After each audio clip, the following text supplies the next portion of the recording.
किए?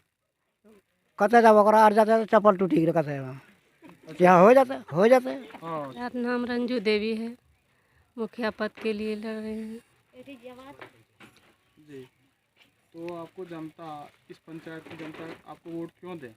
पूर्व मुखिया जो है उससे बेहतर करेंगे, इसलिए जनता चाह रही है। जी। तो सबसे कौन सा काम प्राथमिकता देंगे, तो पहले करेंगे? महिला के लिए। जी, आप अपना परिचय दीजिए। और मेरा नाम मिथिलेश प्रसाद यादव है। हम पोस्तवारी पंचायत से हैं। जो चुनाव लड़ रही है मेरी धर्मपत्नी है जी, और आप प्रतिनिधि हुए।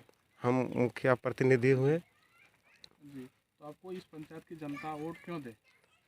हमको इस पंचायत का जनता इसलिए वोट दे रही है क्योंकि जो पूर्व मुखिया थे उसने यहाँ जो काम किया है उसमें काफ़ी अनियमितता हुई है। ज़्यादा से ज़्यादा भेदभाव हुआ है। यहाँ बेरोजगार पर ध्यान नहीं दिया गया है, महिलाओं पर ध्यान नहीं दिया गया है। यानी जाति जो है पिछड़ी जाति पर ध्यान नहीं दिया है।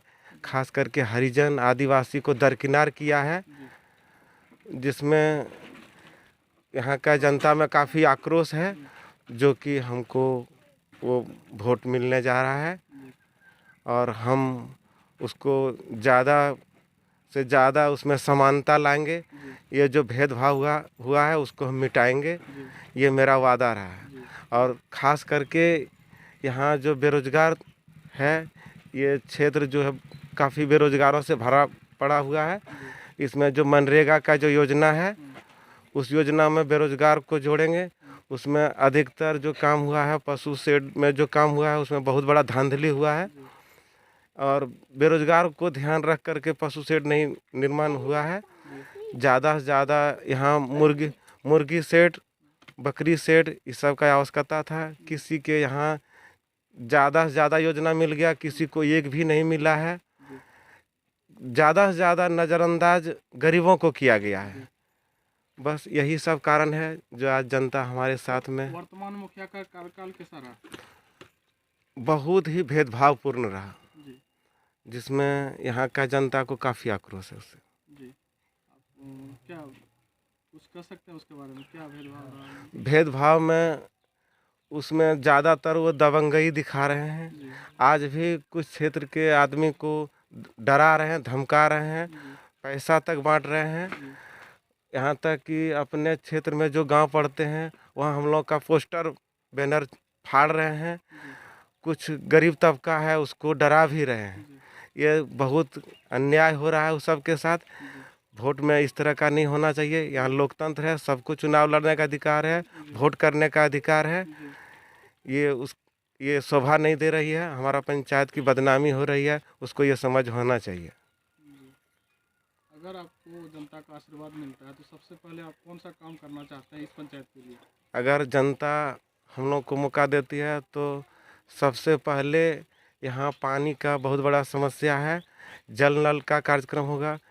यहाँ शौचालय जो है, शौचालय में भी बहुत बड़ा धांधली हुआ है।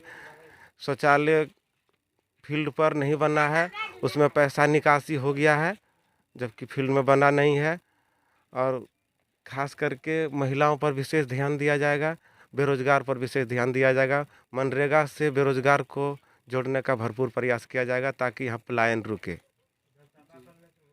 आपका कोविड काल में, कोरोना काल में आपने अभी तक क्या किया है उस पंचायत के वासी? कोविड काल में जहाँ सब आदमी यहाँ का जो प्रतिनिधि प्रत्याशी लोग घर में दुबक करके बैठे थे, हम बेझिझक सबके यहाँ जाते रहे, जागरूक करते रहे। जो भी मेडिसिन सार्वजनिक किया गया था डॉक्टर लोग के तरफ से उसको बताते रहे, हॉस्पिटल भेजते रहे। जो बाहर फंसे थे उसको मदद दिलाए, उसमें जहाँ तक मदद हुआ पैसा भेजे। कुछ राशन पानी का भी व्यवस्था कराए, मास्क वितरण किए हैं, सैनिटाइजर वितरण किए हैं, जागरूकता फैलाए हैं।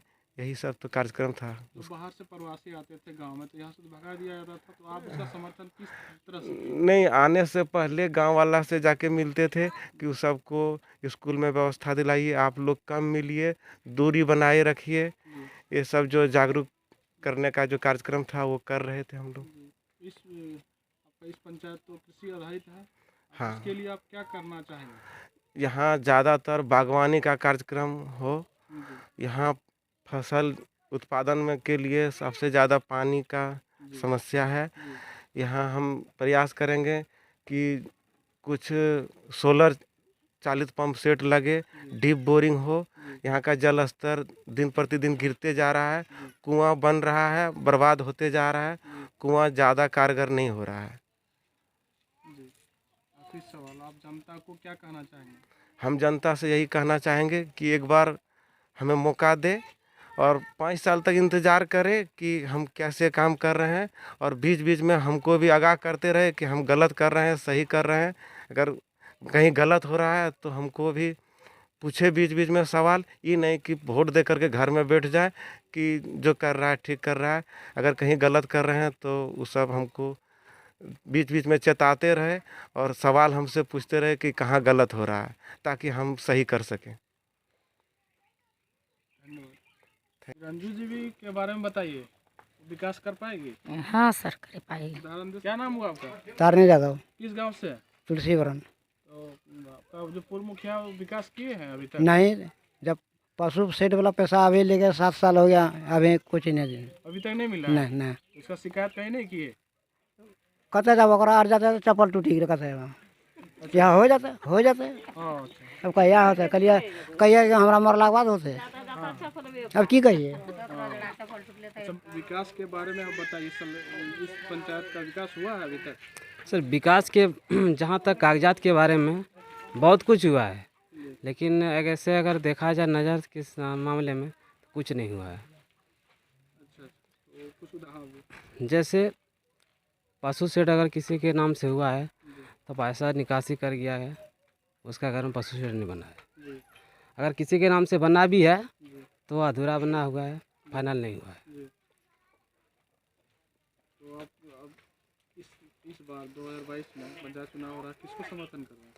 हम लोग तो ऐसे जितने भी प्रस्ताव पंचायत के नवयुवक हैं या फिर महिला लोग हैं, जो भी हैं, सब हम लोग रंजू देवी यानी कि मिथिलेश भैया को समर्थन कर रहे हैं।